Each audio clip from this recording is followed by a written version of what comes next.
ஆளுங்கட்சியும் எதிர்கட்சியும் டெல்லியோட ஆளா மாத்தி விட்டீங்க.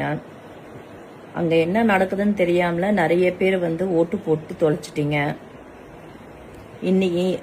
இன்னி வரைக்கும் இன்னை நாள் இருந்து குறிச்சுக்குங்க. மணிப்பூர்ல ஒரு பொம்பளை பொண்ண 100 ஆம்பளைங்க சேர்ந்து ஒரு என்னால அது சொல்லக்கூட முடியல, உங்களுக்கு எல்லாருக்கும் தெரியும். அந்த கதி தமிழ்நாட்டுக்கு வரும். நிறைய பேர் ஹிந்தி கத்துக்குங்க. எனக்கு ஓரளவுக்கு ஹிந்தி தெரியும், நான் மேனேஜ் பண்ணிப்பேன். என் குழந்தைங்களுக்கும் தெரியும். ஸோ நாங்க ஹிந்தி தெரிஞ்சவங்க கொஞ்சம் மேனேஜ் பண்ணிப்போம். ஹிந்தி தெரியாதவங்க எல்லாரும் எங்கேயாவது ஓடி போயிடுங்க, சரிங்களா? ஏன்னா ஓட்டு டெல்லிக்காரனுக்கு வித்துட்டீங்க.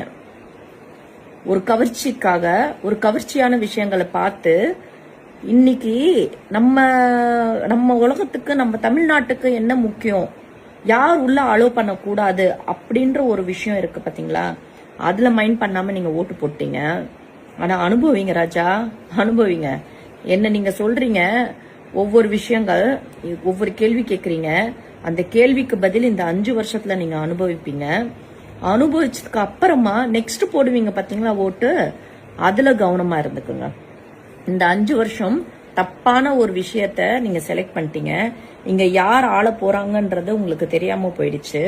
சோ டெல்லிக்காரங்க தான் இங்க தமிழ்நாட்டை ஆள போறாங்க, ஹிந்திக்காரங்க தான் நம்மள வச்சு மேய்க்க போறாங்க. சோ எல்லாருமே ரெடியா இருந்துக்குங்க. बोलो बोलो, हिंदी में बात करो, हिंदी में बात नहीं करे तो आप लोग बेस्ट फॉलो. Okay, bye.